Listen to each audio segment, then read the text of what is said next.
हमारी कहानी का शीर्षक है जैसा करोगे वैसा भरोगे। एक मीना नाम की औरत थी जो अपने पति के साथ शहर में रहती थी। उनका अपना घर था। मीना का एक छोटा बेटा था जिसका नाम राहुल था। रोज मीना सुबह उठकर नहा धोकर अपने बेटे और पति के लिए नाश्ता तैयार करती। बेटा और पति नहा धोकर नाश्ता करते और तैयार होकर बेटा अपने स्कूल चला जाता और पति अपने ऑफिस। इसके बाद एक भिखारी गेट के बाहर खड़ा होकर बोलता, कुछ खाने को दे दो माई। भिखारी बार बार यही बात दोहराता रहता जब तक मीना रोटी ना दे देती। भिखारी की आवाज़ सुनकर मीना 2 रोटी लेकर आती और उस भिखारी को दे देती।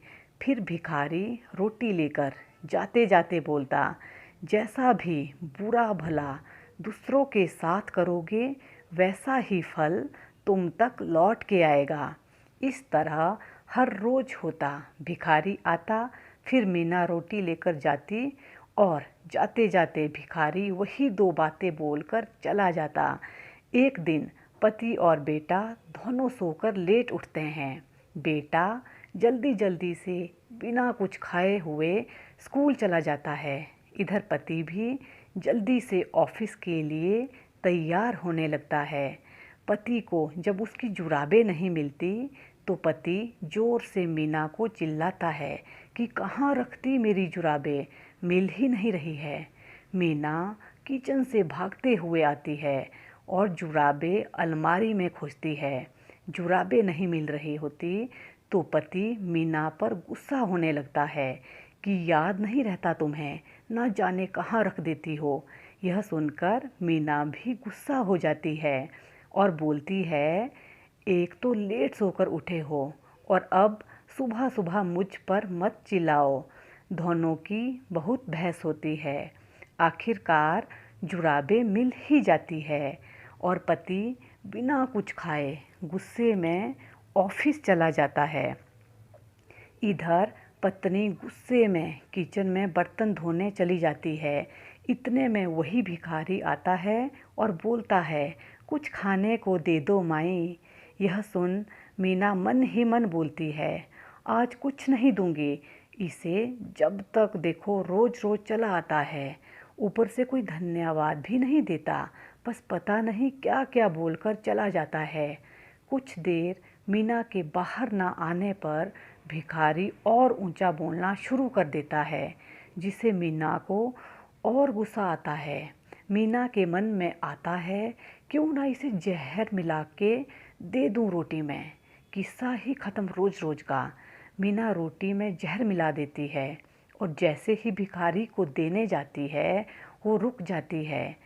उसको भिखारी पर रहम आ जाता है और सोचती है, ये मैं क्या करने जा रही थी, ऐसे तो इस भिखारी की मौत हो जाती। मीना तुरंत भागते हुए वापस घर जाती है और दूसरी रोटी लाती है और उस भिखारी को दे देती है। इधर भिखारी हमेशा की तरह रोटी लेकर अपनी वही 2 बातें बोलता हुआ वहाँ से चला जाता है। मीना उस जहर वाली रोटी को चूल्हे पर रखकर आग से जला देती है। मीना खाना बना लेती है। करीब 2 बज जाते हैं और उसका बेटा राहुल अभी तक नहीं पहुंचा होता। मीना यह सोचकर परेशान हो जाती है कि एक तो भूखे पेट स्कूल चला गया, ऊपर से अब तक घर भी नहीं पहुंचा। मीना का दिल बहुत घबरा रहा था। इतने में कोई दरवाजे पर दस्तक देता है। मीना जैसे ही दरवाज़ा खोलती है वह दंग रह जाती है। मीना देखती है कि उसका बेटा राहुल बहुत बुरी हालत में था। राहुल के कपड़े बहुत गंदे थे और बहुत कमज़ोर लग रहा था। मीना राहुल को पहले सोफे पर बैठाती है और पानी पिलाती है। मीना पूछती है कि बेटा यह कैसे हुआ। तब बेटा बोलता है, माँ मैं बहुत भूखा था। जैसे ही स्कूल से घर वापस आ रहा था तो रास्ते में मुझे चक्कर आ गया था। माँ आज तो मैं मर ही गया होता अगर उस भिखारी ने मुझे वो रोटी खाने को ना दी होती। जब मैं वहाँ रास्ते में गिरा तो वहाँ कोई नहीं था।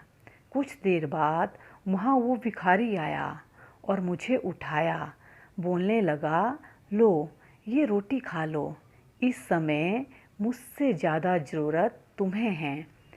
उसने अपनी रोटी मुझे खिलाई और पानी पिलाया। तब जाकर कुछ जान में जान आई माँ।